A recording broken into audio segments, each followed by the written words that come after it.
everybody. Hello. Hello. Welcome. Hi. Welcome to the channel. Like and subscribe. Yeah, sure. Yes. If you're feeling so inclined, welcome to Mechina Discord Q&A number 2 with Joe and Mel. We have special guest Mel here. First time chatting. What's up, Mel? Oh, enjoying life. Hope you guys are enjoying life too. Sure. Yeah. How's your lag and your frames, bro? So I triple checked the playback and it seems fine. So we're gonna just run with it and pray to God that Mike was losing frames. yeah, on my Laugh at him. 5950X. Like hello, what's happening? Anyway, I think we're good. I think we should be good. I'm also just waking up here, so Yeah. He's got his NPR voice on. Is it NPR? Maybe. Welcome to NPR today.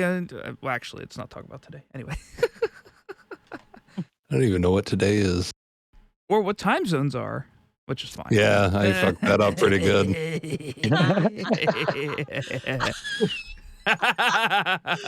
That was good.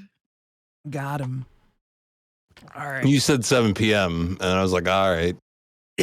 And then you messaged me and I was like, this is a little early for you to be messaging me.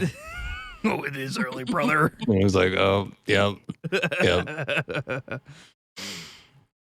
All right, I guess, yeah, let's jump into questions. I don't know who came in first. So I came in first. I was the only one here when I first came in.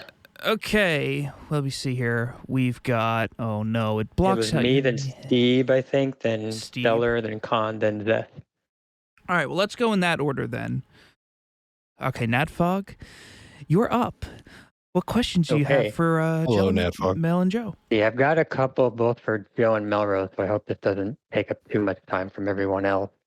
So I'll get started. So for starting with Joe, I guess, I was curious how throughout the course of your music career, if your personal hobbies or activities have either been reflected in your music or had actually affected it over the course of time.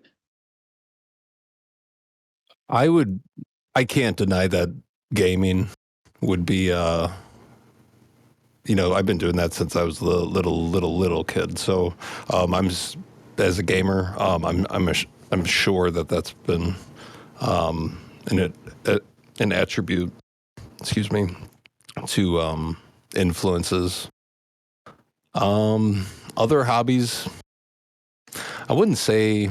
No, I kind of, a lot of my hobbies I like to, that I kind of keep outside of music because it's kind of refreshing to do something that's non-creative, or if it's creative, just like a different form. So outside of gaming, I would say most of my hobbies would probably not reflect or influence. Okay. Yeah, I guess that makes sense if you need something to maybe be a distraction or a source of relaxation away from music. I guess next question. So I found out about Mechina, I think, when was this? It was years ago, but that, as an extension, I found out about Melissa's Melrose kind of independent effort. And so I was kind of curious obviously you're already doing Mechina, but I wasn't sure if you would also consider doing any of your own offshoots off of Mechina. Mel, that was for you, I think. Okay. Well, Melrose, I know she's already doing Melrose, so I guess she's doing an offshoot. But I was curious if you also would ever consider doing that, because I've seen certain bands where, well, okay, maybe one member will go do an offshoot, but maybe the rest won't. So I'm not sure if you would have the intent. No, I'm too deep in Mechina for me to start another project. I guess maybe if I don't know. I'm a stickler for not wasting material. So if I'm going and wanting to write music, I would probably end up using it for Mechina. So Okay. I wouldn't really have, and we've had so many different types of songs that even when I get weird or totally, out of the blue type songs, I always kind of try to meld them into Mechina. So every time I even try to do something different, I end up using it still. So Okay, understood. One more question, I guess, for you before I got my questions for Melissa. So, um, I I've seen like some bands where like the band members kind of coalesce really well. Others are maybe they have some, they butt heads on certain aspects. So I'm not sure if there's been any kind of personality or value differences amongst the band members that have ever either caused issues or actually made things a lot more kind of like strong and robust. I would say that it's both. We've back in the days when we were playing live, we went through what was it? First show was 2003, I think, and then we stopped playing in 2013, and we went through probably 15-ish members. In the sense of a lot of it was live, and you deal, you have a wide spectrum of people that are that you butt heads with, and people that work really well. And then it depends a lot on logistics. It depends on taste. It depends on, some people don't like writing music. Some people like performing it. Some people don't like performing it and like writing music. So you kind of got to balance it. And then, back when we were younger, it was, late teens, early 20s, it was really easy to butt heads because you're 20 and that's what you do, especially when you're trying to take something serious and you have no idea what you're doing. Yep. So as you get older, you just realize what fights are worth having and what is not worth fighting over, and you then strengthen your personal taste on who you. There's certain personality traits that work well with each individual. I mean, bands are relationships that you choose, or family. What's the term? Bands are family that you choose. Right. Okay. So you kind of got to take. Everybody's got quirks. Everybody's got pros and cons, and you just kind of figure out what's worth. I don't want to say deal with, but what's worth. What is the juice worth the squeeze, so to speak? Okay, understood.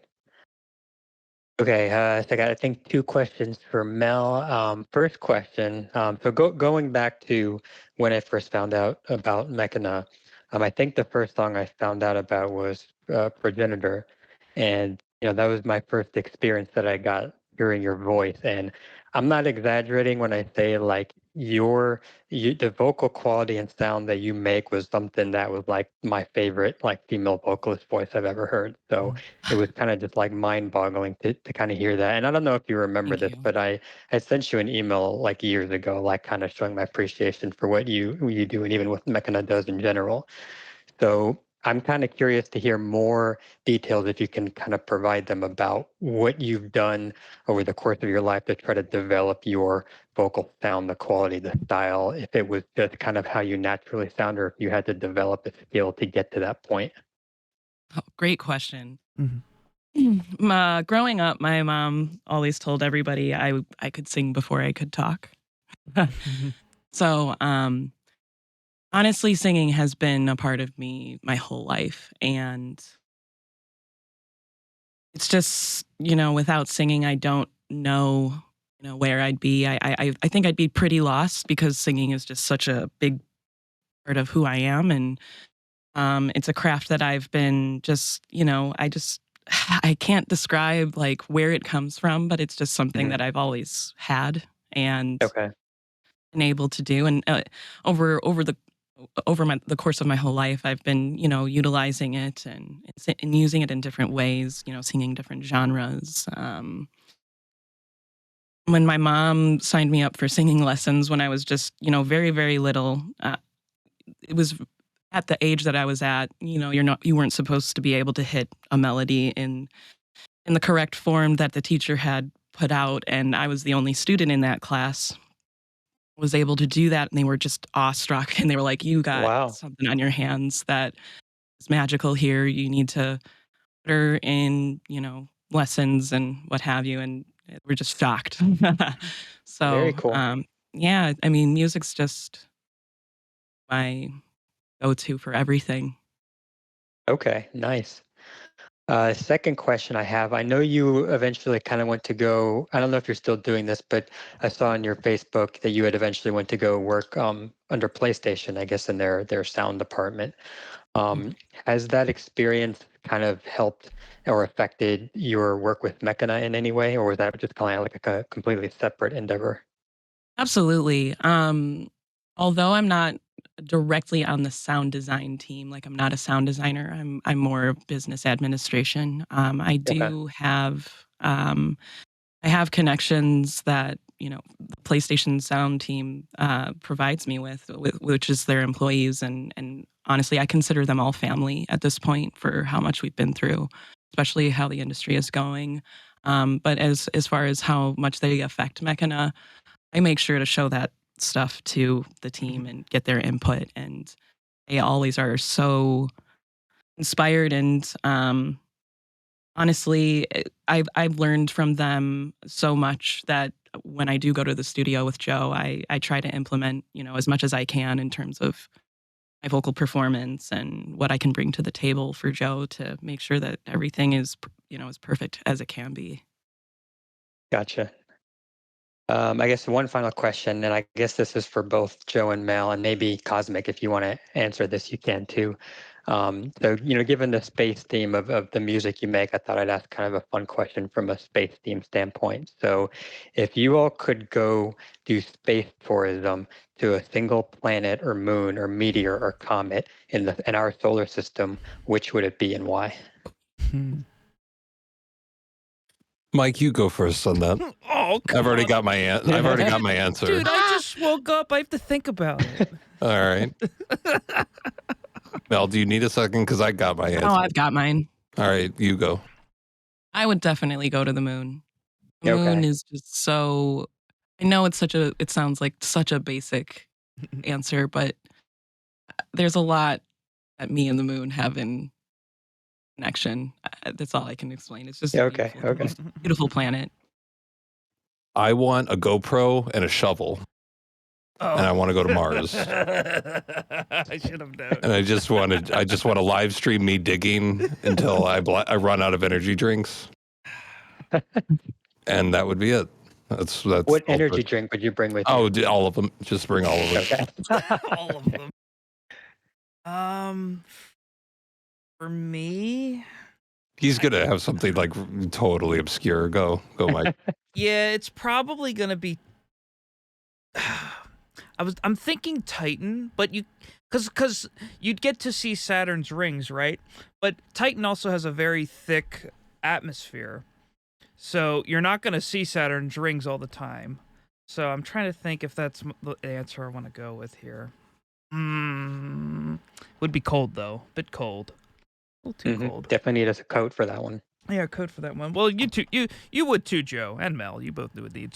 I mean, the there's best thermal coat. I think we're all gonna freeze to death out there. Wee.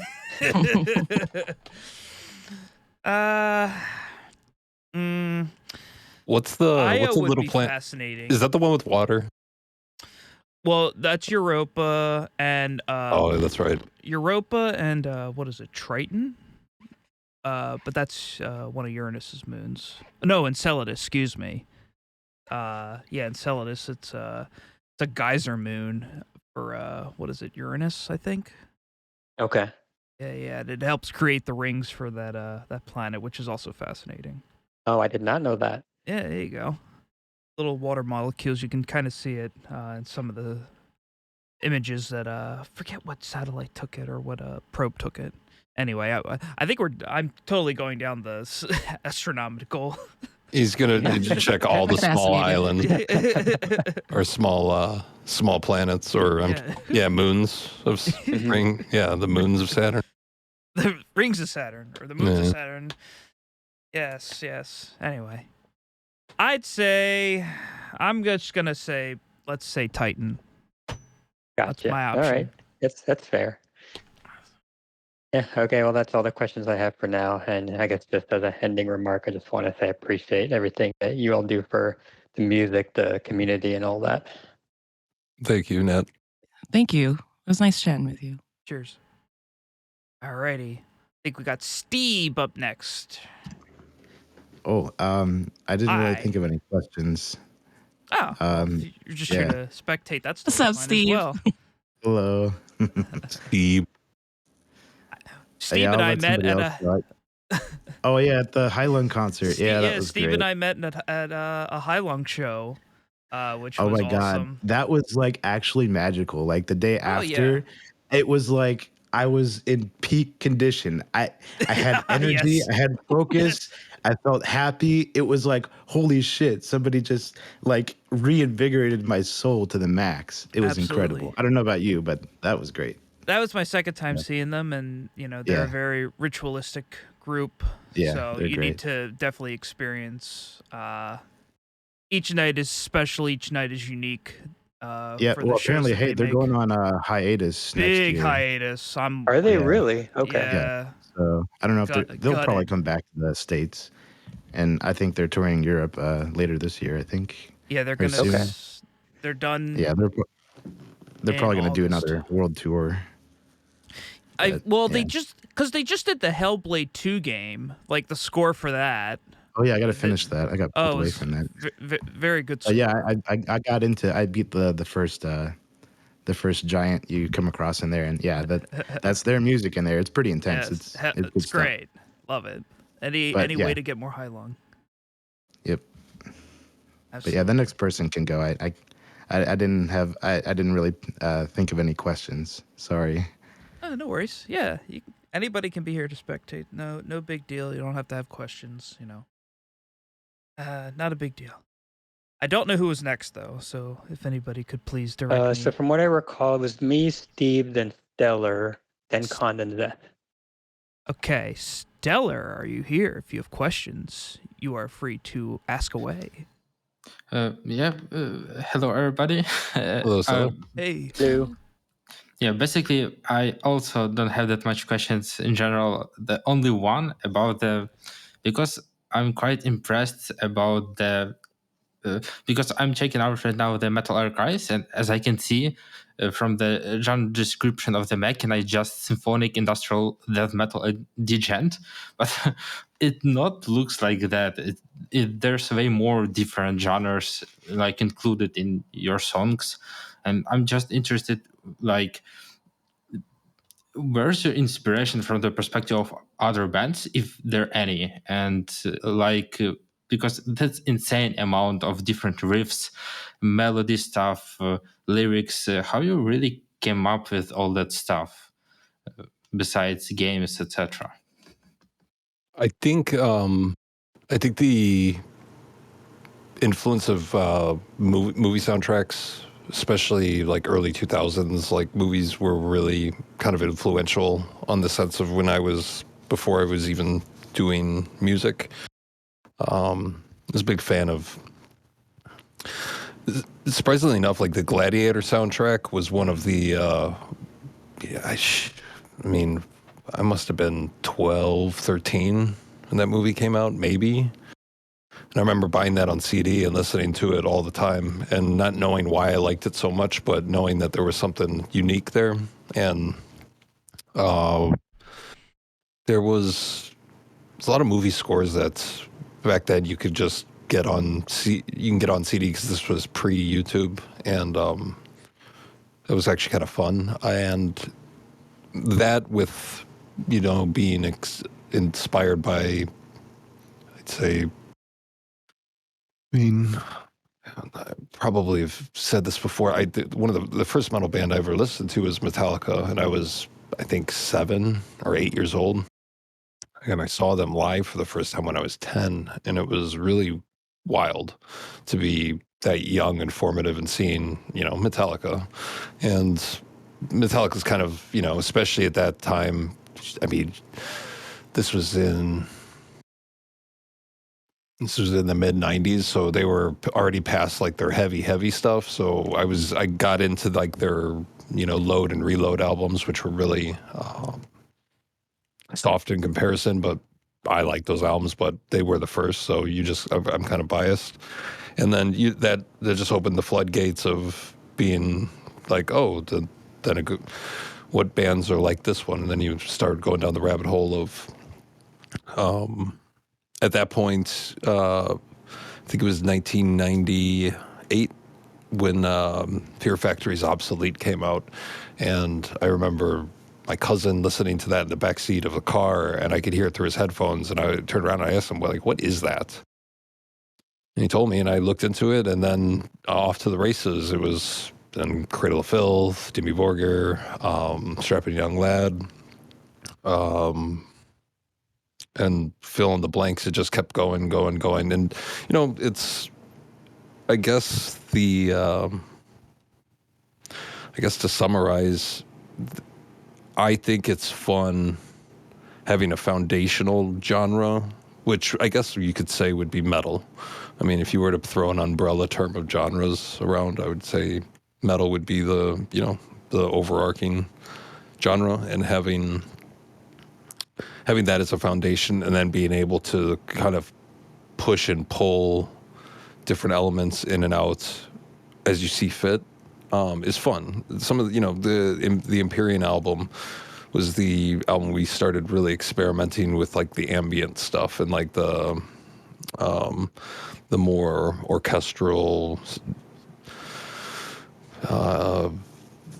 backing vocals that were more ambient type stuff. You can kind of hear a lot of the Gladiator soundtrack show up in that Empyrean album, because that was the moment where I was kind of like, oh, this works, oddly enough. Or maybe I wasn't sure at the time, but I was something in my gut said, try it. What's the worst going to happen? And I'm not a big proponent of sticking with genres. Are so intermingled right now that it's kind of doesn't make any sense anymore, and I'm okay with that, because it's just kind of a placeholder. It's a substitute for it's a few words description of an entire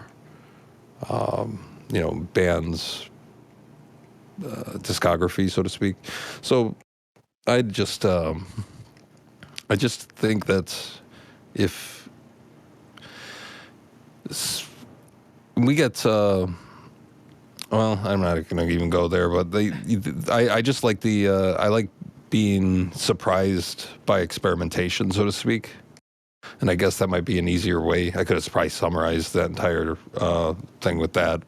Experimentation is key, because it's you find out what you like, and your tastes change, so it's nobody wants to eat grilled cheese every day. I mean, it sounds like a great idea, but it's like sometimes you gotta just see what, you may hear something from 10 years ago, or something that just came out, and your ears perk up and you're like, something's there.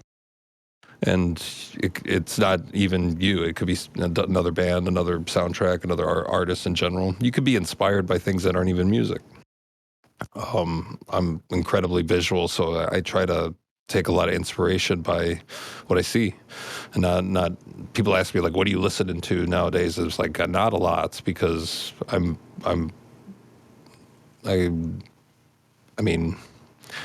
just as much visual as I am audio, or so I don't know. I just think experimentation is really kind of key to stumbling upon genres. I guess as an artist yourself, once again, I really don't like the genre stuff, but I do know what you mean about where the influence comes, and I think it's a big combination of actually critically following your gut, in the sense of not just like momentary gratification, but like when something sticks with you, you kind of got to go with it. And I try to run ideas into the ground. It's one of the reasons why when I keep writing albums kind of yearly, I stay with the style until I kind of have burnt out of it. And it's fun that way, because you kind of get it all out of your system. You try all these different things, and you try to stretch an idea as far as you can go until it snaps. And then you're on to the next. You've learned something. So that's kind of where I sit with genre mixing, and whatever genres people want to associate with any band is cool to me, because it's just a slight description. Yeah, I see. Actually, fair enough. Like, it's really, really cool that each album it's like mostly independent, and it's insanely cool to see like these dramatic changes between the albums. Yeah, I'm really grateful for that. Thank you. Thank you. Thank you, Stellar. Alrighty. Was it Khan or Zeph? It was who Khan next, yeah. Khan? Alrighty. Khan, welcome. Yo, You have questions? hello. Hello, Khan. Yeah, What the Khan? first of all, yeah. Just happy to be here. Me too. Hell Same. yeah. And Hell yeah. All right. If you have any The questions, amount of late shifts you brought me through. hey, I'm on night shift with you. Yeah.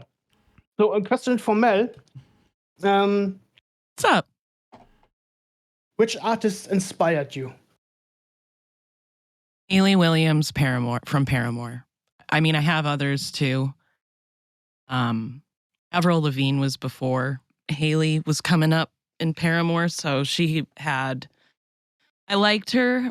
She was a little poppy for me, but I was looking more for someone who's more emotional and heavier, and Hayley kind of hit that for me at the beginning stages of Paramore, not where it's what it's become. Like their first 3 albums has been super inspirational for me. Moving on from her recently, I believe her name is Courtney from Spirit Box, has been the biggest inspiration for me She's currently. great. I love her.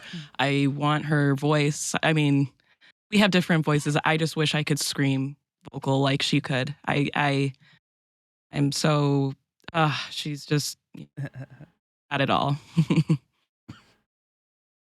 You mean like her raspiness in her voice when she does the growly stuff? Her aggressives are just so clean, and like when she goes from clean vocals into her aggressives and then back into clean, it's just the coolest thing I've ever seen, and I wish I could do that. I mean, I'm sure if I put in the practice and put in the time, I'm sure I could.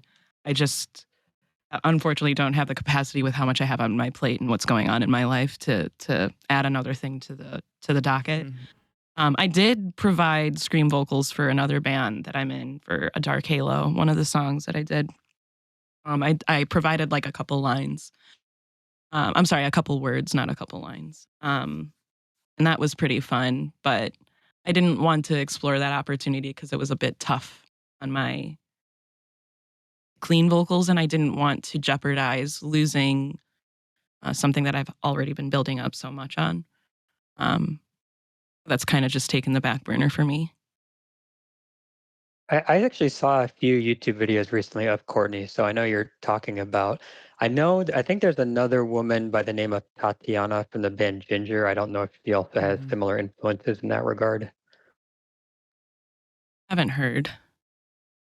Yeah, she's pretty good. Okay. Yeah, I definitely recommend. They have a song called, I don't know how to say it, Pisces or Pieces or Pisces. Pisces. It's Pisces, yeah. Pisces. Okay, Yeah, Pisces. yeah. So yeah, that definitely reminds me of that. I'll check them out. Go along with what Mel was saying. Clean vocals and aggressives, you really want to make sure you're doing both correctly, because if you're not, it will show itself. And yeah, you definitely need to be careful and definitely know what you're doing, because You can blow your voice out so much faster doing aggressives, and you have to do it's almost like a week or two long. Like you have to build calluses up, like you have like you get on your hands with aggressives, because I've noticed that people that I've recorded before that do aggressives that haven't done them in, let's say, months. The first 10, 15 minutes, like every time they go after it, they got to cough it out, because it's like all those fibers in their throat just haven't been used like that, and they're like, it's definitely a warm up process, and singing is just a lot there's still a limit in terms of strain, but yeah, aggressives are a whole different animal. Absolutely. Yeah, I've heard they can cause, I guess, long-term damage, like permanent damage if you don't do them Yeah. Yeah, correctly. you can. Correct. Yeah. I don't know That's if why I'm any of just. you. Go ahead. I was just gonna say that's why I just stay away from it altogether. Like even if I did put in good practice, I just don't want to risk it. So I don't know if any of you know the YouTuber called The Charismatic Voice. Oh I yeah. I found out, love her. yeah, I She's found out amazing. about her, I think last year maybe, and she was recently working with a guy named Will Ramos of a band called Lona Shore, and they actually kind of came up with they were doing a documentary showing a study to try to look at like the vocal cords and like inside your mouth and throat to see how all that works when you're doing growls. So it seems like it's apparently not very well researched, and a lot of what they were learning was very cutting edge and new. So if you ever want to check out that, you could definitely do that. Absolutely. Those resources Probably. are good to have. Well, Yeah. every time they, the stigma is with aggressive vocals, since the beginning of aggressive vocals, theoretically, that everybody's like, it's just yelling. Yeah. Like, oh, okay. Yeah, yeah. Okay. Yeah. Okay. Another good resource to look into along with the one that Nat Fogg just mentioned. What is her name? Melissa Cross. She had a bunch of instructional DVDs that I actually watched when I was younger for doing more metal style vocals. Very, very good resource as well. I refuse to get behind a microphone, so I'm just going to pass on all of it. Oh, come on, Joe. No, Yell into dude. the Joe thing. screams. Yell into the We got to thing. hear you sing. No. No. No. Well, we tried. No. Leave that to the professionals. Thank you very much. Fine. Well, Got another question for Joe. Yep. How did you find the singer for Totemic? That's an R&B vocalist that I've worked with for a few years, and she's Nicole's very she's very professional, and she's very sweet, and it makes working with people just instantly easier. And I was like, you know what would be really neat is, once again, it goes back to that experimentation thing. I was like, I worked with her on dozens of songs of her own, and she was like, all right, let's see what she does in our world, so to speak. And I do plan on bringing her back and putting her more up front, and because that one song was kind of like a trial run, so to speak. But yeah, I worked with her for probably the last 2-3 years, and she's got a totally different voice. And I was like, let's see what happens. And I love her. yeah, I love that song. Came out really She's well. So great. good. speaking of that song, I just want to, and I get instant Pandora vibes from that song. I don't know if that's what you were going for, but I just think it's nighttime and blue people are walking around with lights and stuff. Okay.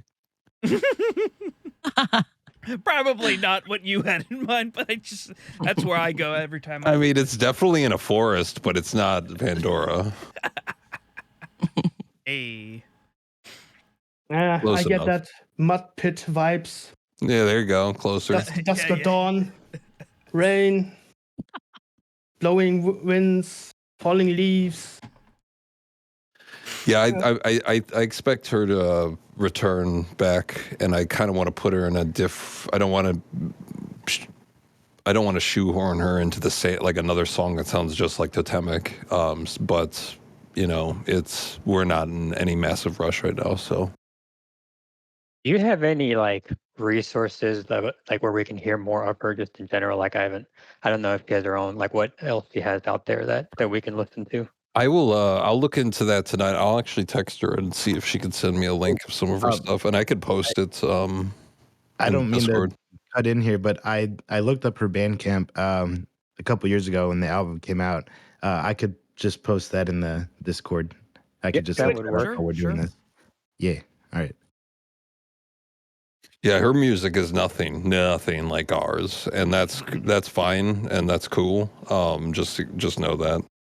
None Well, of and us. that's what makes Mechina so cool, and that's where all these genres are coming from. Is like Joe is inviting people to be on here, and it's everyone has different inspiration. And I think that's just what makes Mechina so gosh darn cool.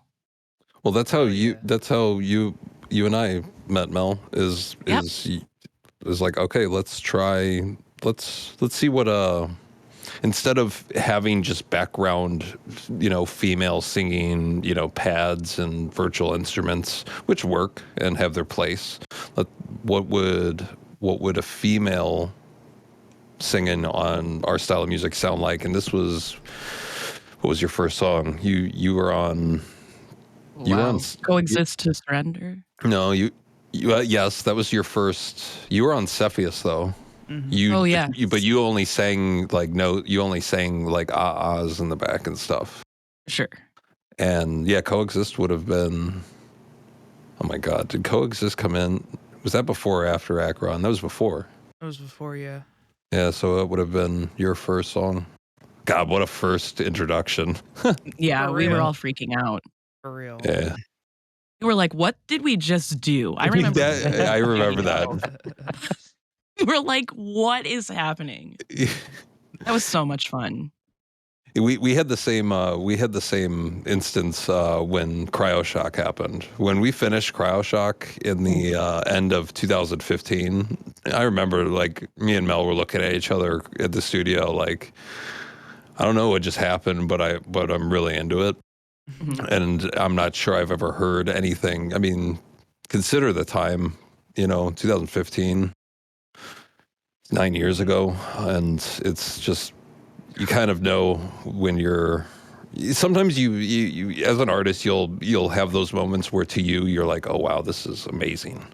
This is the one, and it usually never is the way you expect it to be. But there was something in the air with that, especially with CryoShock, where we were like, I think we might have just stumbled on something cool.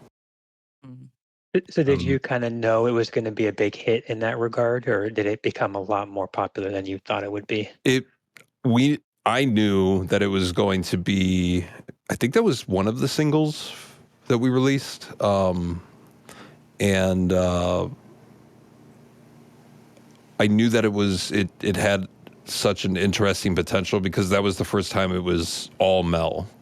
It was like, we're going to throw a single out and it's just going to be all Mel right now. Let's try this out and see what happens. I didn't know we were going to get like millions and millions of YouTube videos. It breaks my heart because I had to take that video down because what fuckery when something in YouTube happened where this is a hot minute ago. We had like 2 million views. That was the first time we've ever had anything like over 100,000 views on YouTube. And, to somebody that gets, a few thousand, a few tens of thousands every here and there to like 1 million in a year, you're like, what the? Yeah. It says a lot. And somebody flagged us for, it was at the end. It was either at the beginning or the end of the song. There was a patch that I used in Contact, and somebody must have used the same patch and was like, "We're throwing ads on your page, and we're taking the money from those ads." And I was like, "I'll be motherfucking damned if someone's doing that," because I didn't steal anything. It's just one of those rare coincidences where it's like, oh, that instrument showed up again. It's like sometimes you have the same contact library as somebody else, and I was like, I'll pull the video before anybody starts taking ad revenue off of me. So I pulled the video, and but yeah, that song's still, I think, number one on our Spotify list. I mean, there's something about that song and the timing. If we release that same song today, I don't know, but that's the thing you can't really predict. That's why you just got to run with it. Yeah, that's pretty insane. I mean, that was the first song I ever found. And I was just looking for random new music to listen to on YouTube, and I came across this, and it was just phenomenal. And it's kind of strange because that was my first impression of your band was just Mel's vocals, and then eventually I found out that there's a lot more to it, mostly like a lot of harsh vocals. So that was kind of a neat thing that happened. But yeah, that's a really awesome song that you guys made. Hell yeah. Yeah, it's a good time. One of the best. According to Spotify. I don't know. Well, it's not just Spotify, Joe. It's the world. Yeah, the whole world. The whole world, Joe. A whole new world. Yeah. Yeah, so I don't even remember what the question was, but thanks. I do that. Start rambling. Thank you, Khan. You have any other questions, great. Khan? Oh, go ahead. Mel. I just said I was just giving Joe a pat on the back. He needs that sometimes. Oh. Good job, Joe. All right. Good boy. Right? Yeah. Ed. All right. Do you have any other questions, Khan? Nope, not for now. All righty. We appreciate them. Thank you. Was Zeth next? That was next, yes. Hi, Zeth. Welcome. Hi. Hello, Hi, hello. Seth. Well, this is Zeth my with a first time. Z. Yes. Not- First time speaking to you guys. It's a bit. Well, I actually do have some questions, and I also got DM'd by Mephi, which, the meme horseman of the Shout Mechina out to server. Memphis. Okay, so my first question. Well, I actually gonna ask the questions that Mephi actually sent me, and it's for Joe, and it says, "What's the name of Ennio's daughter?" I will be that will be on the next album. Ooh. Yay! All right. Well, Mephi, I hope you're satisfied. Well, not yet. He actually sent me out like a small chunk of text here to ask. Oh, and I actually have a question for Mel as well. And it's, Mel, how did you find out about Mechina for the first time? Oh, this is my favorite story. Okay. So basically, this is going to tie into how I met Joe. So, man, this was in college. It was like 2009, 2000. It was Probably around 2008, 2008, 2009. yeah, around there. I went to the mall. This is so funny. I went to the mall and I walk into a Hot Topic. No, Joe was not there. But there was a card on the table that said vocalist wanted. Again, this is not Joe. It's someone who knew Joe that when I picked up this card, I gave this person a call. And I was like, hey, I've never been in a band, but I'd love to try it out. And he brought me to the studio. I met Joe. And I honestly was still trying to figure out like where I fit in the music industry because I, at this time, didn't understand the concept of like a recording studio. Like I've never seen one. I just didn't, my parents didn't know like what school to put me in for music. And they were really worried at the time, to make sure that I had a job, that I went into business management. So anyway, when I met Joe and I saw all this stuff and it just was kind of clicking to me like, oh my gosh, I think this is what I'm looking for in terms of like being a songwriter and wanting to work with someone and like getting that recorded. Like I just didn't understand that process at all. So when I met Joe, I was like, oh my gosh, this person knows how to do all this stuff. And the person that I had contacted at the time, honestly, had other plans than being in a band at the time. And whatever they were going on in their life, that's up to them. But Joe and I really clicked. And it was just, from there, I just continued, I just asked as many questions as I possibly could. And eventually, I found out about Joe's music, and I was doing my own thing and writing my own songs. And Joe, we grew to help, he grew to help me with my songs and stuff like that to do some of the the albums that you see out. But eventually, you know, I kind of push came to shove. I was like, so Joe, can I sing? And it took him a little bit, and that's fine. That's just how Joe is, and I appreciate that he takes his time with things. He doesn't rush into things. And you know, as we got to know each other and we grew stronger as friends, and I consider Joe my family. He's my best friend. No, I would do anything for him. Same. Um, you know, that's how I grew up to know Mechina, was just what Joe loved to do. And everything that, you know, he showed me, I was just so interested in how he did it. And that's how our friendship grew and why we're so tight. And Joe and I just love making music.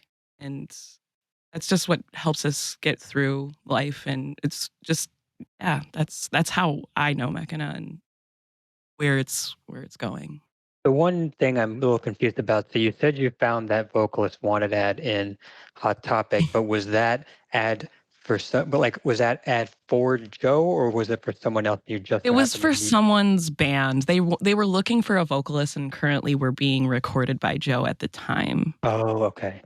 And they were just I think we only did 1 or 2 songs, and then we parted ways amicably. Yeah. So in other words, what you're saying is if you hadn't gone in the Hot Topic that day or whenever that ad was there for, this partnership would have never been. I would have never met Joe. Wow. And I didn't even, the crazy thing is I think about this moment all the time.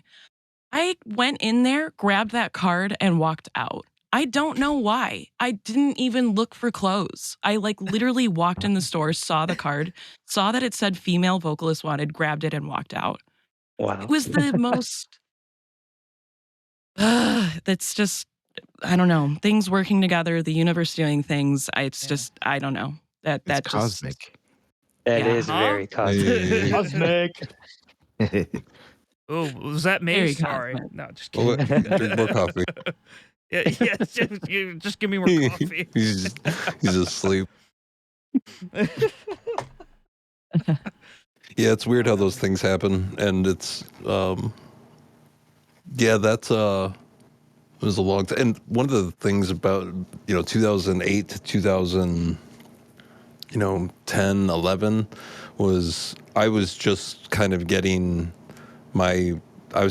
up to speed in the sense of actually taking the music stuff more seriously. There's always stages and there's always more levels to be gained. And I think one of the things that I get drawn to people who find things as interesting as I do, because, nothing's worse than apathetic people that just don't really care about anything. They're not helpful and they're not pleasant to be around. So it's one of those things. It's like, as Mel was kind of at her stage of, I'm going to start a band or I'm going to see how this goes. Mechina was around for a few years, but it was about the time when I started really taking recording more seriously. And I was like finding momentum, and it's it was those years were very formative on my end in the sense of trying to figure out through a lot of trial and error on how to be at that time kind of self-taught engineer, and then realize like, okay, I'll prioritize this as one of my profession, so to speak. And it's just like any instrument, you're always trying to get better. So it's one of those things there was a very interesting 3-4 year period where everybody was trying to kind of spin their wheels, and that momentum kind of flushed out a lot of circumstances and a lot of opportunities, and you met a lot of people. That's like the prime of anybody's the good old days of playing shows and constantly trying to network stuff, and that was a different era. So it's just wild to think about that time period. So crazy. Nice. All right. Well, and it's good to know. I also have one last question from Mephi, and I think that's, well, aside from that, I don't have any other question to ask you guys. So this last one is for Joe, and well, I just want to say a disclaimer, Joe. If you actually want to ask this, or if you don't want to ask this question, then, well, answer this question, then feel free to dismiss it. And it's gonna be, given your text about Holch, how is he doing with the bullshit, whether it may be. Yeah, so Dave, Dave's not here to he's not in this chat. He's not in the live stream. So, I'm not going to talk about Dave personally. Cuz it's just not a good move.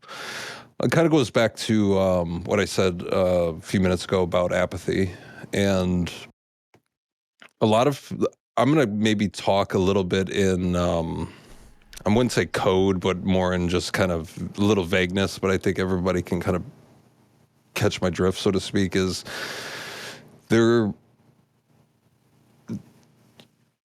would you have, it's like any hobby. You fall in love and fall out of love of certain things, and some hobbies become less interesting over time, and some hobbies become more interesting over time, and that's dependent on everybody. Everybody has that circumstance of their life.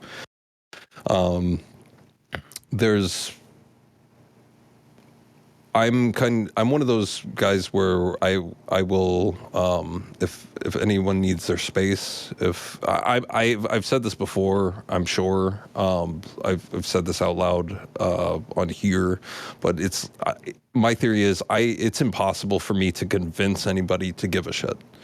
That's up to them to do. And if you have to try to convince somebody to care, there's already kind of a problem. Now, I understand, like, that sounds kind of simple and kind of slightly naive in a sense, but you can't convince somebody to. You can introduce somebody to something that might gain their interest. You can help people continue on. You can help reinforce people's abilities to try to get them to gain more motivation or gain more enthusiasm or gain more self-esteem, or if we're all friends, we're trying to hold each other up, and in difficult times, it's sometimes you got to give people space, sometimes you got to lend a helping hand. And regarding this situation is a lot of people have been crawling up our ass for the last 4 or 5 years, wondering why Dave is on less and less songs. And all I can really say to that is that wasn't planned. That wasn't part of my game plan. And that's okay, because I'm the type of guy who will just move on. And, everyone can give Mel as much shit as she wants, but the thing is, one of the reasons why Mel's on as much music as she is because she actually enjoys it. She actually finds it exciting. And outside of that, there's a lot of unfinished. There's a lot of things that haven't been settled yet, but that's kind of like the personalities within the band kind of lend themselves to this in a sense. Once again, I really don't want to be going into specific details because it's just not fair to me to do so publicly. But I tried to I can only speak for myself. I tried to learn a lot over the last half a decade on how to be easier to work with. Because, when, like I was kind of leaning forward, when you're in your 20s, you have a hard head and you think you got it figured out, and you bump into everybody. You're trying to prove yourself to everybody and blah, blah, blah. And, me and Dave and a lot of other band members of the past, we would bump heads. And as we get older, we kind of realize, okay, this is how you solve this problem. This is how you kind of weave around this issue. This is how you reduce controversy within a system, so to speak, or within a band. And I've been trying to get more patient and less demanding, I guess. Maybe even if it comes down to how I communicate in the studio, how I communicate outside of the studio, because I realize this is just music. This is only a certain percentage of everyone's life, including my own. I've got other stuff to do too, just like Mel does, just like Dave does, just like everyone else in the band that's has their own thing going on. But there came to be a point where it wasn't even music related, where I had to throw my hands up and decided that the benefits of it's becoming now like, how do I put this?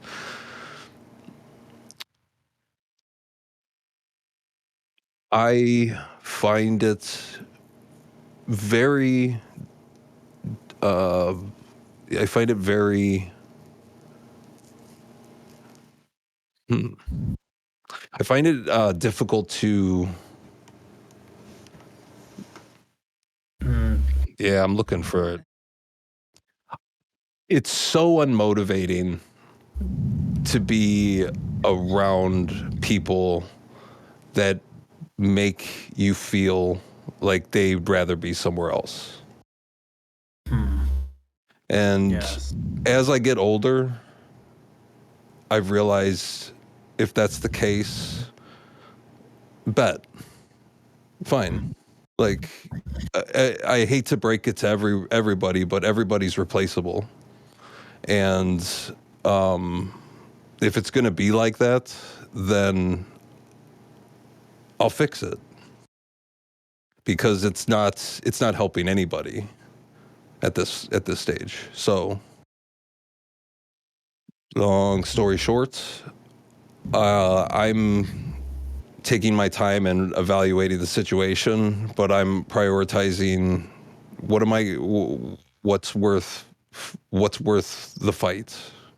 Is there, like, because writing music is not for everybody, and no band lives forever. No band continues on to the end of time. You know what I mean? So it's like musicians come and go, artists. Some people have it in their blood. Some people have it as a hobby, and some people don't really have it, and that's cool, because we're not all good at everything.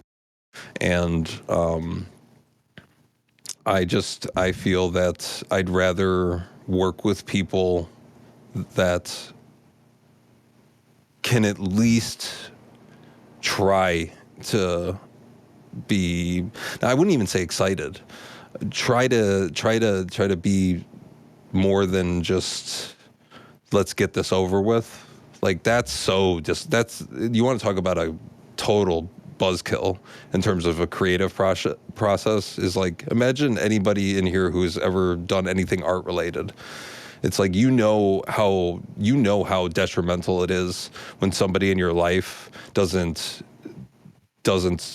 even remotely support you, and or have your back, or even think that it's amazing how quickly your own artistic part of your brain can just collapse upon itself when it takes 5 minutes of a bad attitude to completely ruin your day creatively.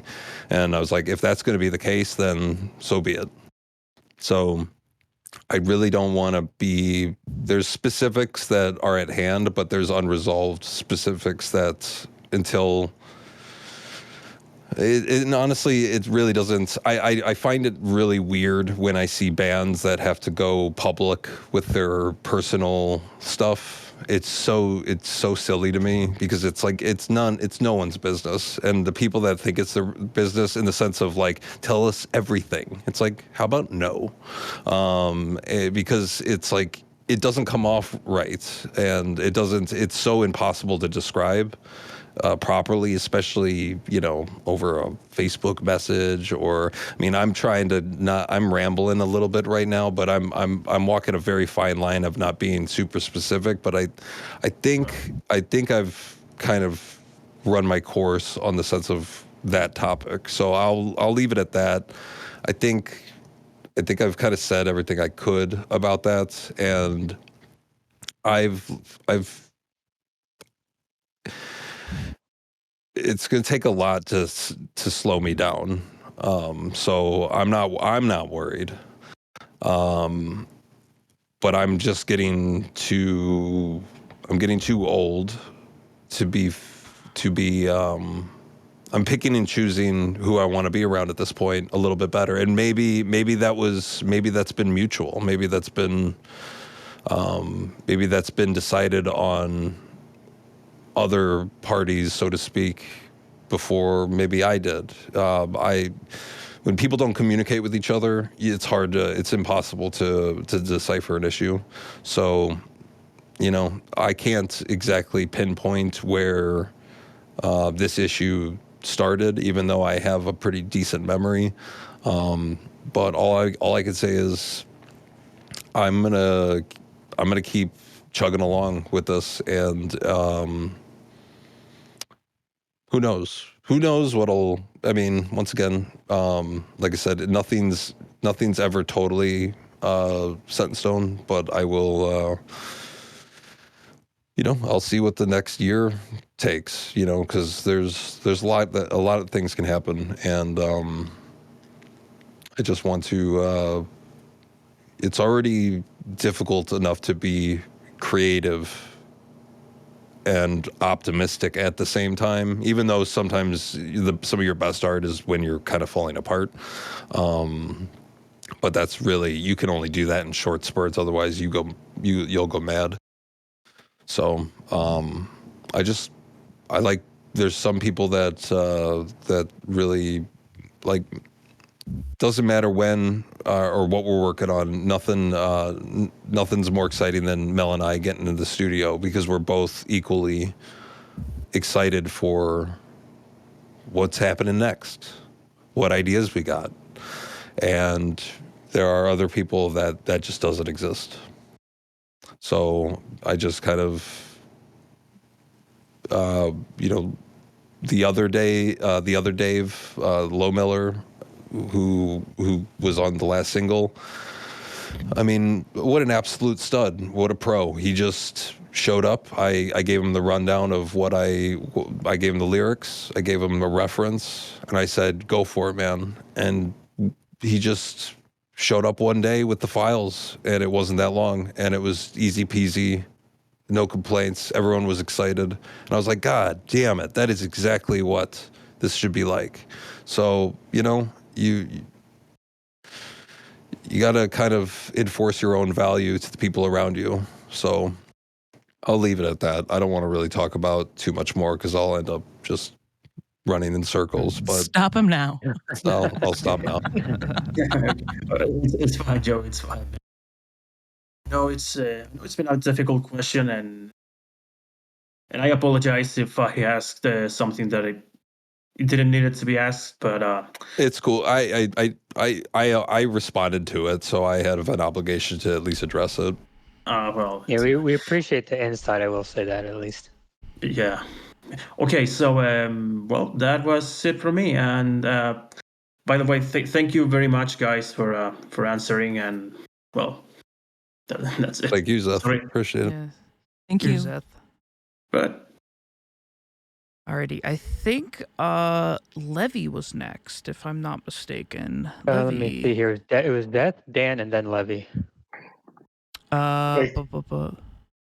Was it Dan? Dan, were you here first? I was tracking this. Okay, yeah, he keeps Dan. I'm it up in still first. trying to remember my fucking question, mate. Let them go first. It's all Cheers, good. mate. Australia. What's up, mate? I'm Yeah, not fun. from fucking Australia. It's New From New Zealand. Zealand. It's New Yeah. Zealand. Yeah, it's New Zealand. He's a Kiwi. Yeah. He's a Kiwi. Oh, man, you really fucked that up. Bro, I'm not awake yet. I'm trying, brother. I'm gonna make Order. that a meme. I'm not from fucking Australia. You definitely should.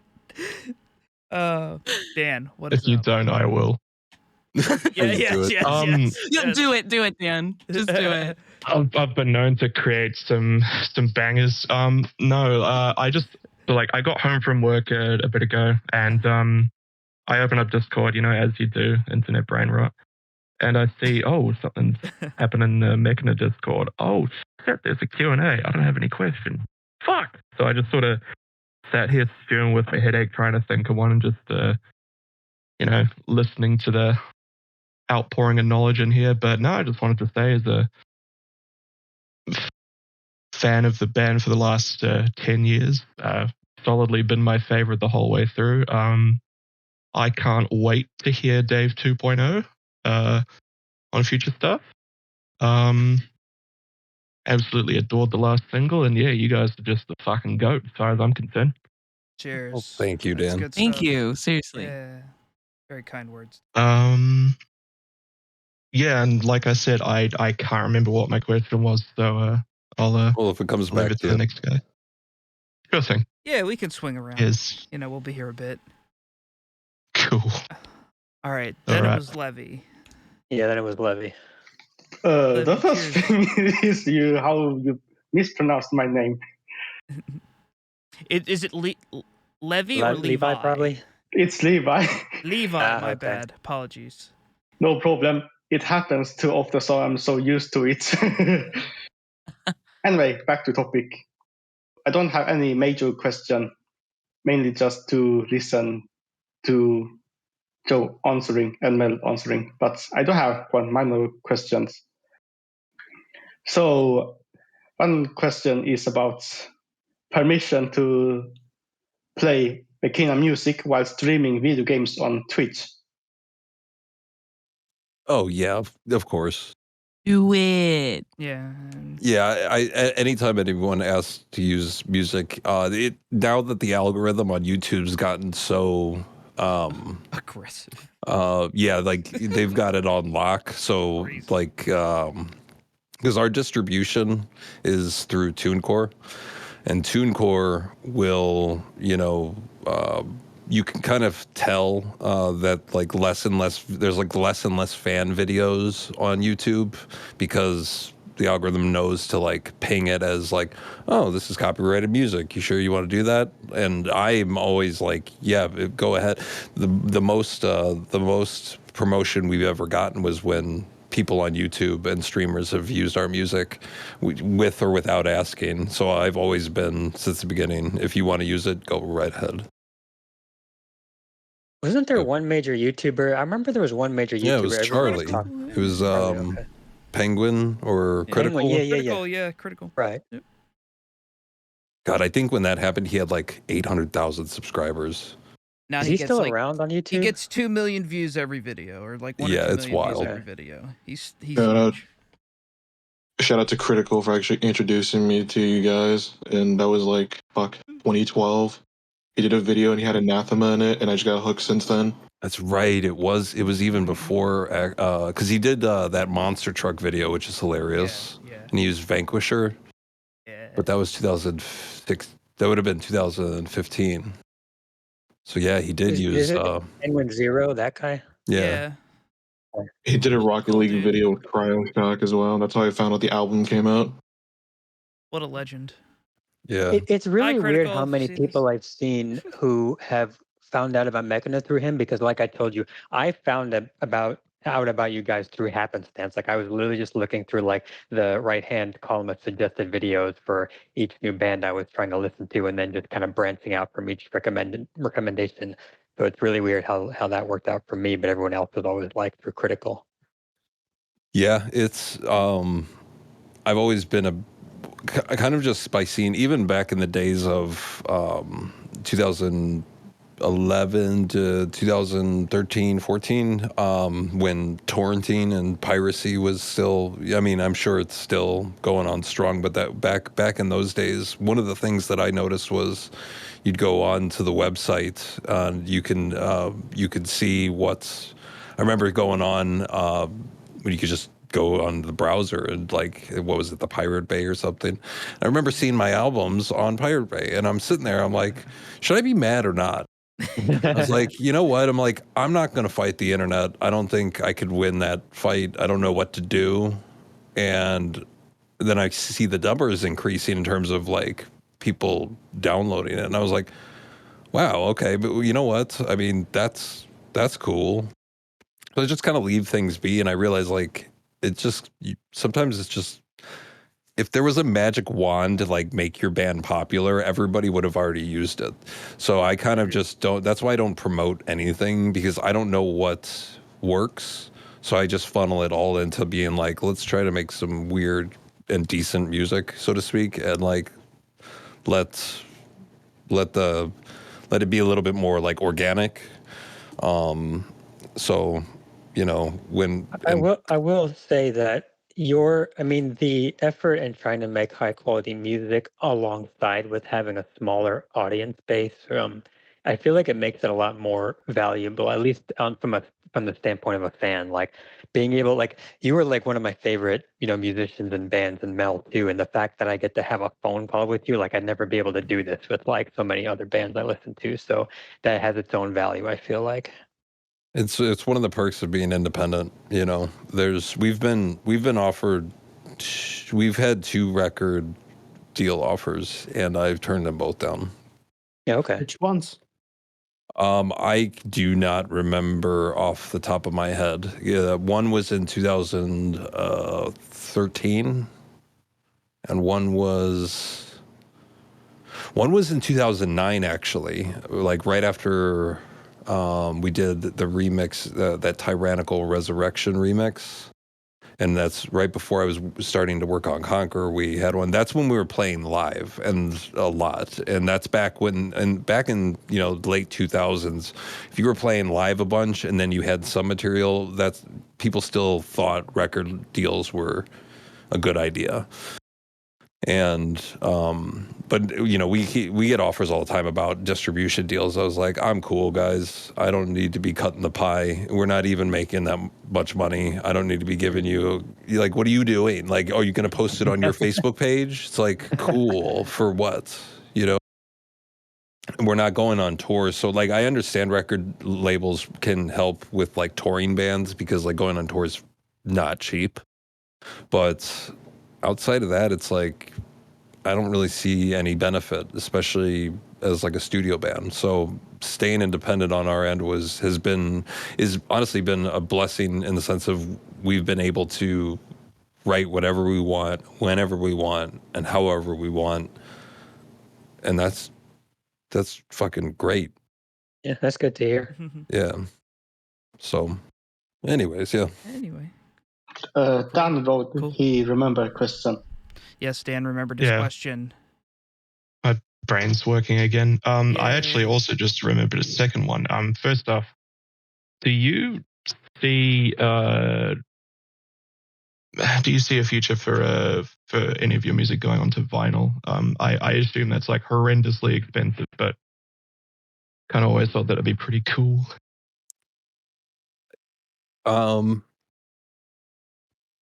I've been asked that a few times, and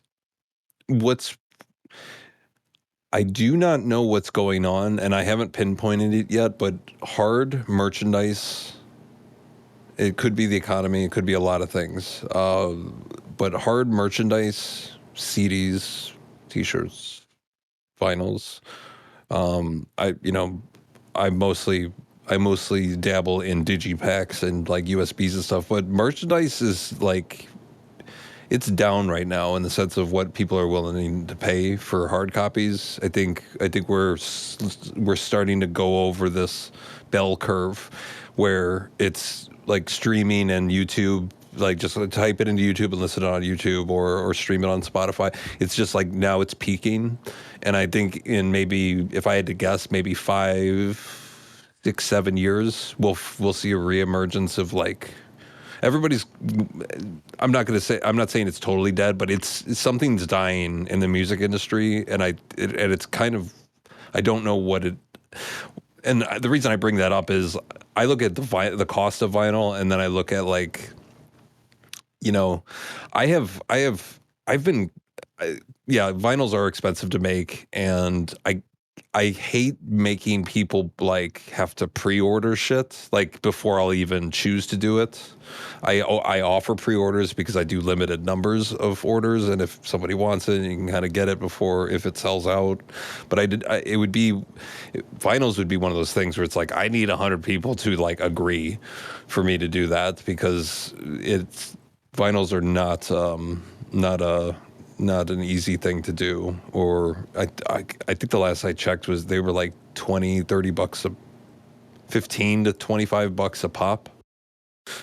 I'm like, just to make, and that's cool and all.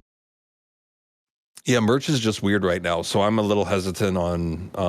I was already a little hesitant on reprinting Acheron because this year has been kind of slow. Anyways, to answer your question, I don't know if vinyl is going to be on the plate for a while. No, that makes a lot of sense actually. Yeah, 15 to 20. I mean, I guess I can't be surprised given how expensive it is to buy vinyls these days. But yeah, cheers for answering that. Secondly, one thing I've always been curious about, obviously, each record has its own that you guys do has its own vibe.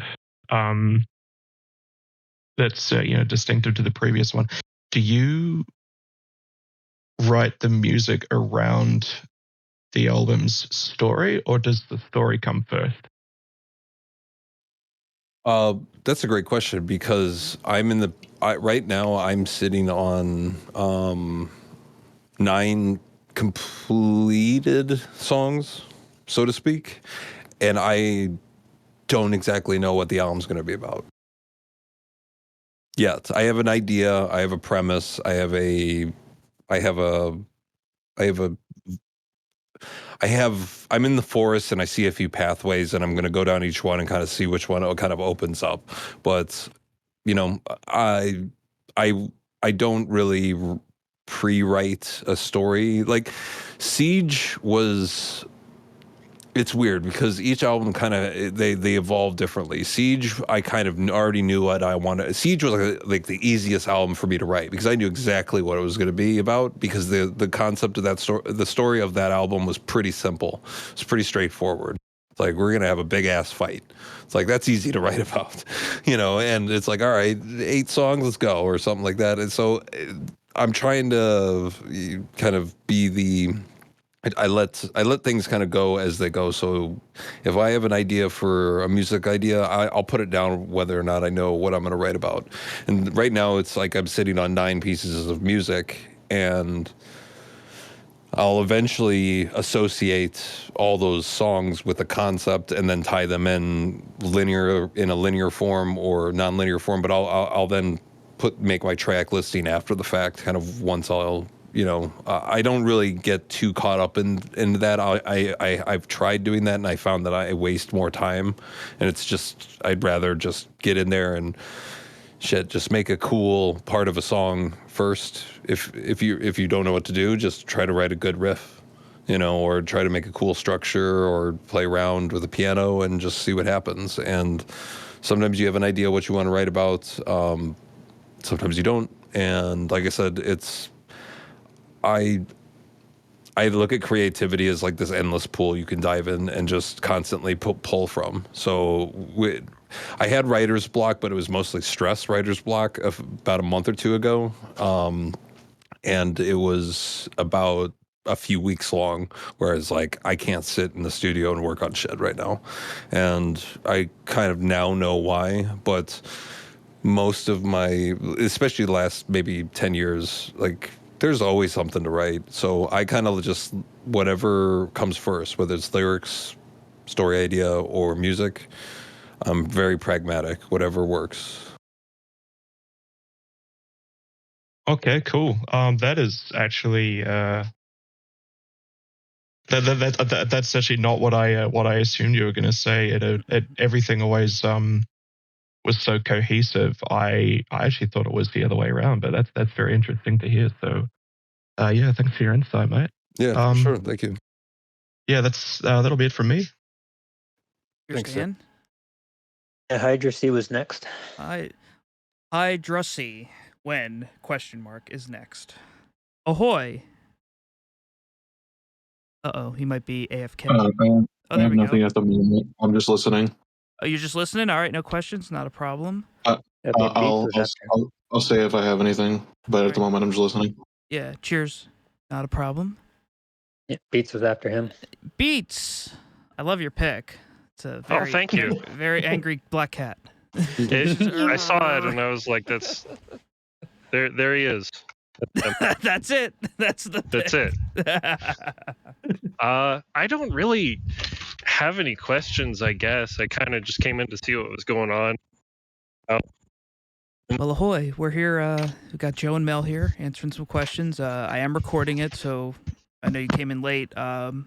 I'll post it up probably in the next few days, so that you can catch up on the questions over the last hour and a half or so. Sweet. Alrighty. Okay, well, if he doesn't have any questions, if we want to circle back around, I got a few more I guess I came up with. I also do have one question. Sure. Me too. This question is to Joe. Joe, there was an interview where you answered about you were sending some album to that, was it critical YouTuber? Any update on that? I messaged him. He got so big that I'm sure he doesn't really even. I'm sure he's got a team that doesn't. I can only imagine what type of messages he receives now. So I think I did that a few years ago, and he was already too big. So I think it's just getting thrown into a void now. I got no response on it because I was like, "Hey, I'll send you some CDs." It's like, it's the least I could do. Didn't hear anything back, so I'm not surprised.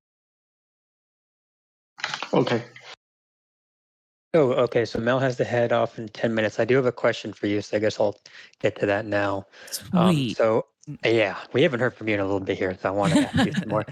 So, I kind of want to know more about like the progressive music that you've made, because you had the, I guess, Wasted on You single, then the Hypnotized EP, and then Unconditional.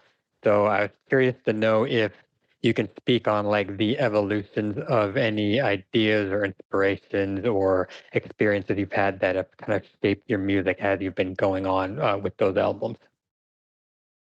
Ooh, this is a deep question. Okay. Very good question. I'm going to start off by saying that whatever I'm about to say are my own opinions and not a reflection of Mechina. Okay. Because go on, please. I'm ready. Stuff. So when I first started making music, I had I sing from the heart. I sing from my emotion, and a lot of that came from like, how do I say this? I was definitely growing up in an era where I'm going to use this term lightly. Emo music was very popular, and that helped form the first EP, Hypnotized. This is basically just spilling my heart out in my hurt ways. As I got older, I realized that dwelling in suffering or sadness is not the direction I really wanted to go. Although it was fun to like kind of, get it out and say what I needed to say, all of the situations that I went through, which I don't want to speak too much on. I went through were very real, and I needed to get that out. it was time to start uplifting people. And my spiritual background is a Christian. I'm just going to come out and say it. And this is why I said my opinions are my own. We all believe in different things, and I just happen to believe in something different. Or maybe the same, I don't know. But for me, Christianity has always been about love, and anyone who says anything different hasn't read the Bible. But anyway, this is getting a little spiritual, and I want to bring it back. Preach, Mel. Go. Jeez. Dig that hole, Mel. Go. I'm just kidding. So I was very cautious about this album that I wanted to come out with because, my relationship with Mechina and my spiritual bringing and what I had been going through, I wanted to put into this next album and bringing elements of Christianity while also just talking about how we can lift each other up. It was really important for me to portray in this album titled Unconditional, which honestly means unconditional love and what that looks like. Honestly, that album, I really wanted it to be about, know is to love and not expect it back. And that's what I've wanted. That's what I hope my life and my albums portray, is that we need to love each other even in the face of darkness and maybe disagreement, or we're not trying to unify. And yeah, I hope that makes sense. I don't want to, sway Well, it's anyone's decisions interesting. on what they think about Mechina, but It's interesting to hear that, because I mean, I know a lot of people get involved in like the storyline of Mechina, and that's kind of like this, like, I guess, fictitious storyline. But it sounds like your own music, it's been more of your actual, like, the lore of your actual life that's actually been the cornerstone of making that. So that's yeah. actually really cool to hear. I guess one other question I have an extension to that is, do you have any plans on when the next album is coming out? If you have any plans Yeah, on Mel, that. when is your next album coming out? Many times do I have to ask you that? I really need to get on it. I have so many songs sitting on my computer that I just need, they're finished, and I just need to just release them. And honestly, I've been putting a lot of effort into Mechina, and I've been putting, I recently joined Dark Halo as well. Yeah. And I've been putting effort into that as well. I became the head audio engineer for my church, Wellspring, and Oh, that's okay. been a lot of work. They're a smaller church, and they just need a lot of help, like getting their building up to working fashion. So that's been taking up a lot of my time as well. I'm also training to be a sound designer, like during my own time while I work with PlayStation. So it's just a lot, and dealing with family and friends, and just, trying to, I'm also a kickboxer. I go to the gym at night and lift weights as well. It's just, I have so much on my plate, and I really just need to just shit out a couple singles already. I'll just come over with the flash drive and grab all your shit and really just let me, Really, I'll take I care of the really rest. just, yeah, thank you, Joe. I really I'll just appreciate give it. you the files. I know you would. But I really, You think I'm really need joking? to make it. Oh, I know you're not. You're gonna call and be like, Joe, why is my entire album on YouTube? And Because I that's why I'm can. so glad you're in my life, Joe, is, having someone like you. But yeah, I really need to get to it. Yeah, well, Name a more iconic duo. We're gonna wait a long time. Well, I will just say I look forward to whenever that music does come out. Absolutely. Thank you so much. Alrighty, Mel, you said you had a time crunch. Does anybody have any final questions for Mel? No? Okay. Well, then I'm just going to say one final thing then. Mel, it's been great to have you here. Thanks for having me. First time you and I are chatting. Just want to say, for the record, hope it's okay to say, that no female vocalist has made me... how do I word this? Emotional. Yeah, Kitty. you've certainly I've cried to your voice, and then also like how it's written in and the lyrics, and it's just the whole combination of everything. So, Well, you're gonna make me cry, man. oh well, sorry. I'm just I just got to be honest here. I do all these streams end with someone crying. Hey, Just kidding. had to be someone. Seriously, thank you so much for the support. Cheers, of It course. really means a lot. Not only me, but Joe as well. I mean, we just love what we do, and we love making music. So I'm really glad you guys are enjoying it. Absolutely. We are. We don't have like a. What would it like a fan name? You know what I mean? Like with the Mechanites. Oh, the Mechanites. Are we the Mechanites? That sounds like an old tribe from like the Middle East. Well, then we're definitely using it now. Yeah. You may want to Google that first to make sure. Yeah, that's not a bad idea. What about spacers? Oh yeah, space. We are space. We are spacers. John We Space. identify as space. We are the children of Hyperion. Or that, yeah. Oh, shit. That's There yep, you go. Yep, children. That's of- right. Yes. Hell yeah. Well, it was really nice chatting with you guys. Again, thank you too. so much for the support, and I look forward to doing one of these again sometime. Hell For yeah. sure. Thank you for In coming case you didn't along. see it, Mel, I did add the Ginger song in the comments in case you need to look at what I was talking about. Yes, I will check that out. Thank Okay. you. Mhm. I will talk to you guys later. Thanks, Thanks, Mel. Mel. Bye, John. Yeah. See ya. Stay safe. Bye-bye. See ya. See ya. Alrighty. Well, that was awesome. Joe, let me ask you, do you want to... Now we got to talk shit. No, All I'm right, sorry. cool. what? I was going to ask if you want to hang out, we can do a little bit more here. I don't mind if anyone's got anything else. You know me, I I've can got go a- on tangents. Yeah, I've at least got a couple more questions. I don't know Why about don't we anyone take a else. potty break, like a 5-minute potty Okay. break? Everybody go. 5 get- minutes. Let's go. I'm ready. Yeah, I can go 5 get another minutes. energy drink. Yes, All let's right. get some liquid, exit the liquid, all that stuff. I'll be right back too. Actually, now that you said it, I have to piss.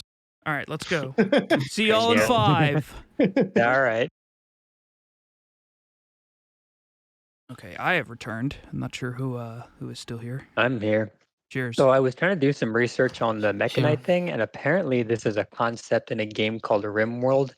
So it's some kind of like disease. I don't know if you Oh, want to no. go with that label. My buddy plays that. I heard RimWorld and I was like, oh no. Oh no. Well, I guess we can't use that. I'm back. Yo, Mechanators we would be found better we than found that. out what mechanites are. Oh no, tell me. So it's something from a game called RimWorld. It's fibrous mechanites, which is some kind of disease that dramatically boosts the pawn's efficiency. I don't know what that means, but yeah, it might be kind of not a great connotation for calling us mechanites. Well, I mean, boosting efficiency sounds. Yeah, that does. Great. I'm It does listening bring to pain and Mechina while tiredness, working. though. That's a problem. It brings pain and tiredness. Maybe that would actually be in line with like some of That the sounds like storyline. me. Yeah. Does not kill the patient, though. Even more accurate then, right? So far. The only cure to this disease is time. It will fade in 1 to 2 quadrums. What's a quadrum? I have no idea. Nice. I see that game pop up on my Steam all the time. Really? See, this is how the rabbit hole starts. I've seen this game consume people entirely. Whole engineers just gone for a month. Like Factorio. It's like, oh, I'm just trying to. I What was hear that that other game's one? awesome. Factorio and Satisfactory. Hey, yeah, I'm in these the right two now. like these two like I haven't played any of them, but I've seen them where they're just these like factory building games. It's neat. Are they like civilization games? No, I don't think so. I think it's just like you get a bunch of friends and you build a factory. Yep. I could be Or you wrong. can struggle through it by yourself. Yeah, I think it's like or a city builder, but like resource based. Well, all city builders are really resource based. Yeah, that's similar. There's a lot of logistics and yeah. transportation, input, output, calculations. Yeah. Math. Yeah. No, I am regularly busting out the calculator trying to figure out inputs and outputs. Do you want to bust out a calculator to play a game?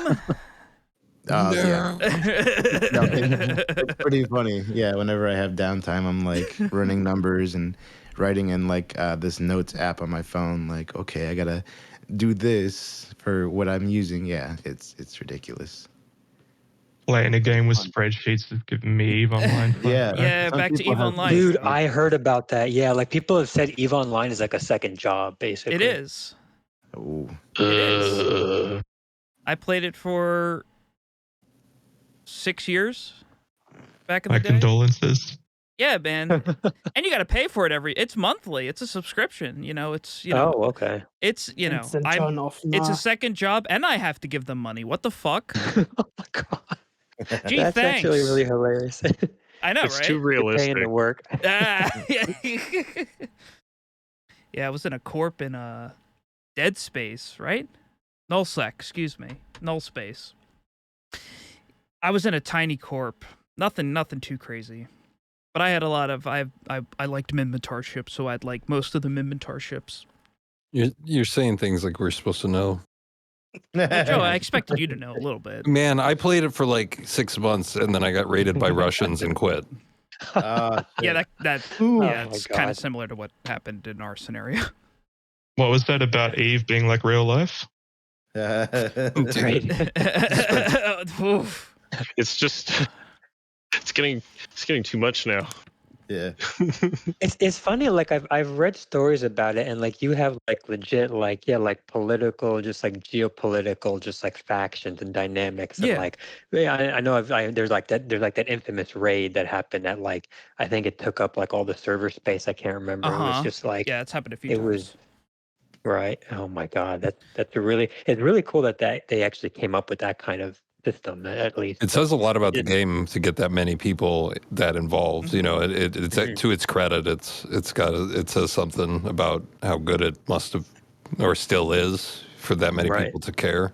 So as crazy as it is kind of like a marvel to witness especially the politics. Right. I do kind of wonder what the condition of it is in now, because I know a lot of games like there's like the golden age and the peak, and then it kind of slumps down. But I'm not sure if EVE Online has gotten to that point yet or not. EVE's been out since like 2003. It's still pretty big. Okay. It's pretty consistently, I think, 40 to 60,000 people. Wow. And one of the cool things about that factor is it's not super resource intensive, especially if you're in your hangar. So like you could probably play another game and have both open. Oh, okay. So there's that aspect too. But kind of on this topic, it makes me think about if it ever comes out, what the shift Star Citizen would bring. Now again, if it ever comes out, I had severe issues with it running on my machine. Dude, it still runs like shit. Yeah, I put my 480 in and it still runs awful. Like, hello? What the fuck is going on, guys? Optimization is always at the end of early access games, but still. It's like it's at the stability of Star Citizen is just it's very difficult to get into a game when it runs in early access when it runs so poor. And I give some of the best early access, some of the best games I've ever played were early access, and I hope Star Citizen eventually gets a 1.0 release so that we could actually play it. Well, the campaign's coming. I think 2026. Okay. They should maybe just stop building so many ships and just make the game, finish the game. like I think there's only two solar systems in there now, but they're talking about That's fine. That's fine. They don't need to make like Starfield was a testament of why we don't need multiple solar systems. You don't need it. You need to make the solar system or one or two solar systems just worth going to. Yeah. They need to have life, individuality, Yeah, they need to be special. Because if it's too spread out, it loses its the gameplay loop just falls apart because you're like, it's just this again. You're like, oh. This stock, Well, that's a quantity over quality type issue. So I'm okay with them not expanding the they don't need to make like a galaxy. They could do 5 or 6 solar systems and be set.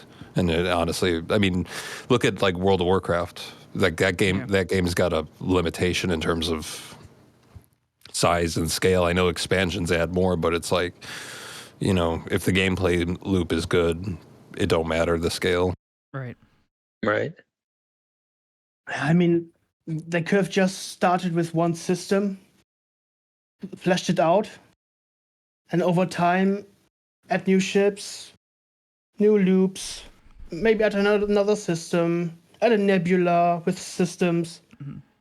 This is incremental stuff.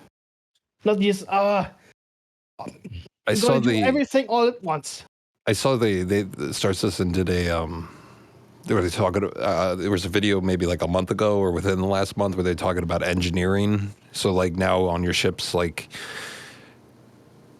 how you have your shield and your engine and your weapon systems and your speed or like all the like the stats of your ship. If they get damaged now, like you get to like run around the ship and like physically. Need a crew now. Yeah, and I'm like, okay, that's kind of neat, but it's starting to get into the point of being like, is it necessary? Like, it's more.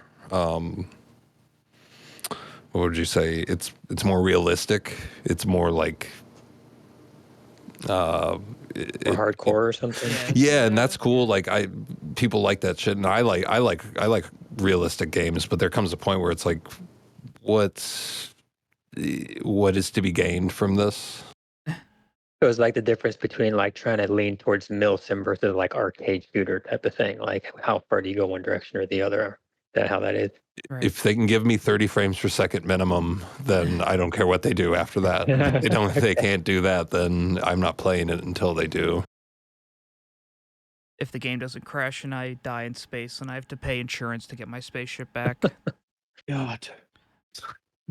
I do like what Khan said about that. Like kind of come out with like the base and then kind of keep adding more on and on to kind of keep people, I guess, involved, entertained over the course of time. So that sounds like a better idea. There's a game that I got the Gray Zone Warfare, and like that's like I'm into that type of stuff because like I grew up on DayZ, like the Arma 2 DayZ mod, and then the other like the quote unquote official DayZ, and like that was back when like you had to drink food and eat, or I'm sorry, you had to drink and you had to eat food, and you could break your leg, and it's kind of like interesting because it's like, oh wow, most games don't care about this, and it's kind of like a weird balance.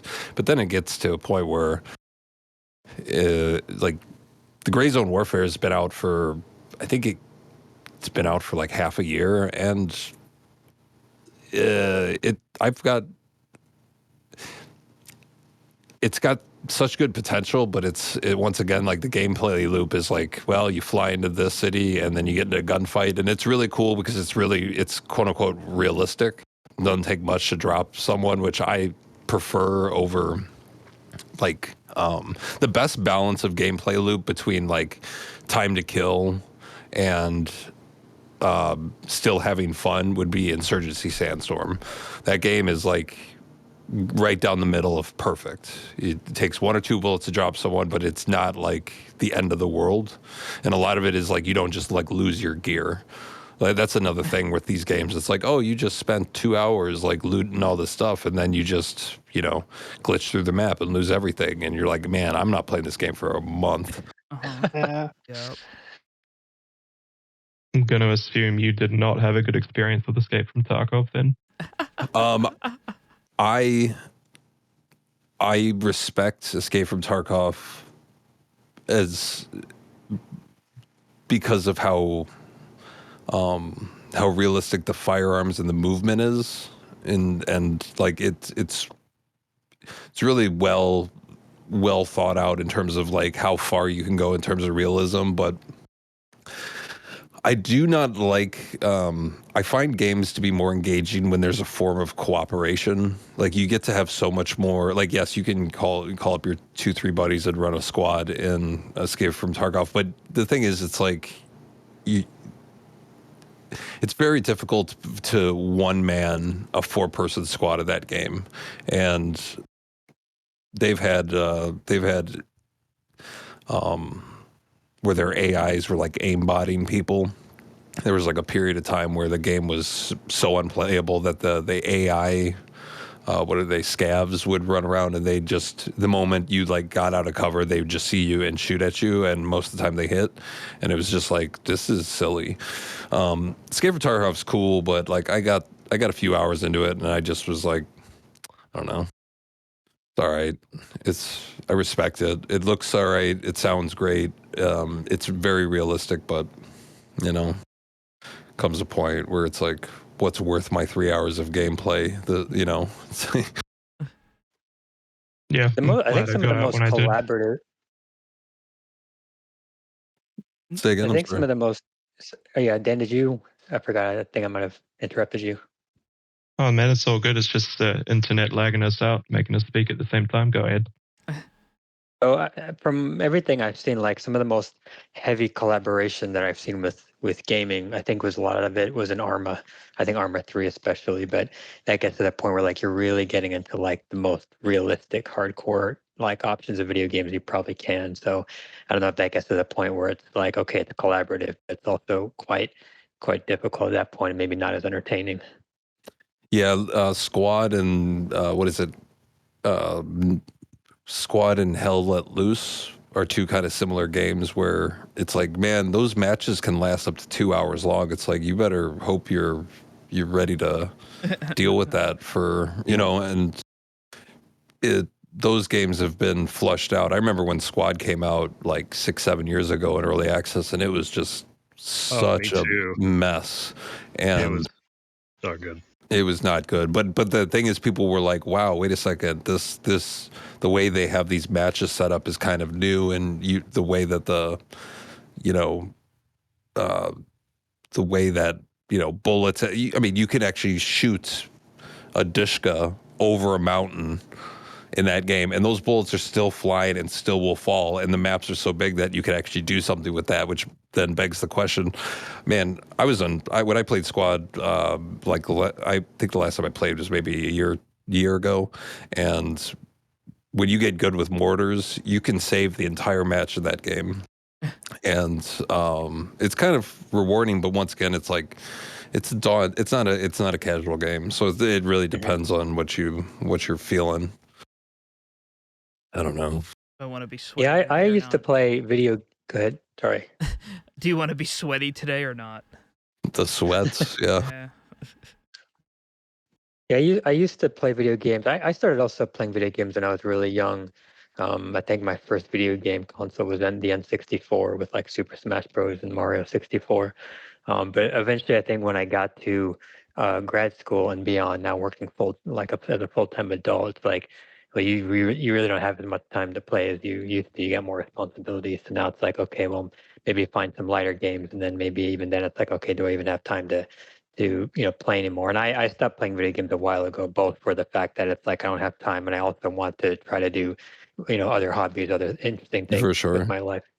But yeah, I definitely see it. And there's been a few occasions where like I'll think about getting back into video games. I have gotten back into. I started playing some mobile games in the last couple of years just to try to see if I can get back into it.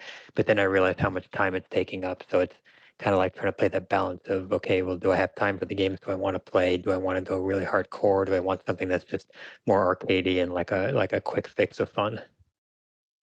Yeah, it would be wild being 16 years old in this, with all the games that are out.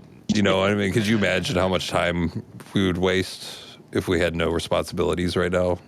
Yeah, I know. Man. The thing is, I remember, when I was young, I was a kind of a perfectionist at gaming, so I like to try to complete them. And the amount of games that came out was so few that you could actually achieve that with all the games that Yeah. were coming out. Now you can spend your entire life on one game and not finish it, basically. So it's pretty insane Like how much you Skyrim. have to work with. Yeah, yeah. Yes, it's pretty insane. And not only that, but the other thing that I find fascinating is how customizable games have become, like in terms of the settings, the characters, the weapons. Like it's so much. Don't forget the mods. Yeah, You know, Yes, that too.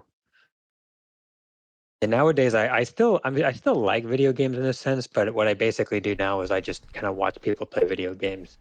Like some of my favorite YouTubers are Tomographic, Jack Frags, Acolyte, and some of their other buddies that they play with. So I kind of just vicariously get my entertainment through them. that's fair enough. It's cheaper that way too. Indeed. Yes, indeed. Gaming's in a great place, but yeah, it's a massive time suck in 2024. Yeah, for sure. Yeah, I also recently was watching some major esports competition. I watched the World Championship for Rocket League, and then more recently League of Legends. Those are actually a lot of fun to watch if you watch those high stakes like World Championship games. Rocket League is so fun. Yeah, And I've heard it's hard, but it looks how like a lot hyped of up they get. fun. Dude, that World Championship match, that was something else. Just seeing them play that, yeah, I could see why that's so much fun. I should reinstall that game. Rocket League's fun. Yeah, I did. So I don't know if I would call this a video game, but I did recently get interested in learning how to fly quadcopters. So at first I bought like a few toys, but then I actually got involved in a simulator, so to speak, like as you can say, like a video game. So I'm currently working with the Velocidrone simulator, and I've definitely picked up some skills, but it got a long way to go, and I'm hoping that I can eventually then translate that into actually flying real quadcopters.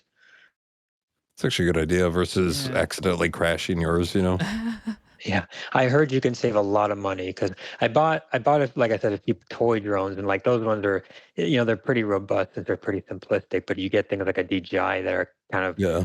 super sensitive. Like, yeah, you could definitely just lose like a couple $100 right there in like an instant. So, and then on top of that, like the more complicated you get, the more likely you might have, parts you need to fix. And I have no idea how to, troubleshoot my drones in terms of like the hardware and all of that. And even some people were saying you might want to learn how to build your own so that you can learn those skills.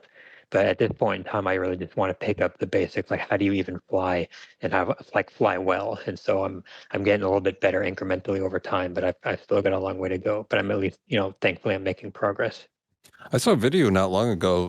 They hooked up an AK to a drone and was shooting it, and I was like, "Well, this is great. This is going to end really well for all of us." Yeah, I remember years ago they showed the one with the flamethrower. You got that. And even, I mean, like the really cool one, or I guess the really like I guess fascinating one, was seeing the drone used in like the Russian-Ukraine war. It's like they're actually like utilizing this for like actual assault weapons. So, Yeah, it's going to. Somebody needs to make a countermeasure to that because it's going to be wild when those gets, let out into the wild. Yeah, I know they're working on it, but I don't know exactly what they're going to come up with. And 'Cause Little it's hard. Caesar, can we give it to Little Caesar so they could just drop off my pizza first before we start like hooking grenades to them and shit? Can we start Oh my with pizza delivery before the suicide drones? That'd be great, guys. True. Yeah, very much. Wasn't Imagine Amazon getting them trying to do mixed that? up and you open the box. Yeah. Oh no. I like that implies somebody took the time to put it in the box in the first place. Your pizza's here. It's hooked up to a string. The lid's hooked up to a string. Yeah. Smashing through your window. Pizza Yeah. slot. Yeah.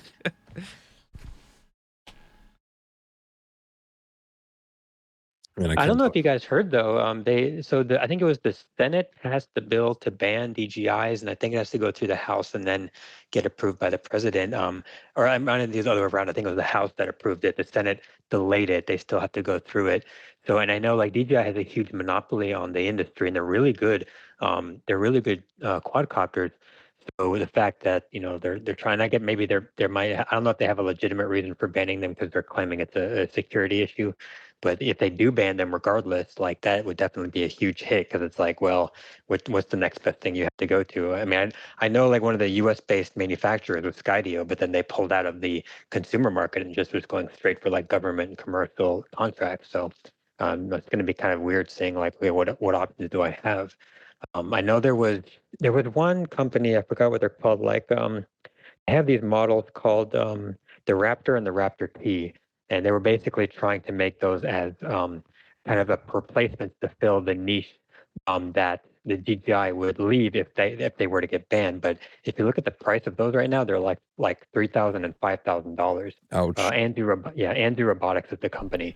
Now I don't know. Maybe if they do more mass production, maybe they'll get down. They'll be able to increase the scale and reduce the price accordingly. But I don't know for sure, and I don't even know if the performance is as good either. So there's that to also be concerned with. Well, but again, right now, yeah. Go ahead. I was just thinking of how many burritos one of those could carry. Now we're talking about food, and I'm getting hungry. I'm like, No, you know what? Load A of burrito, 12 that's a burritos. whole nother type of grenade right there. If you eat that, yeah.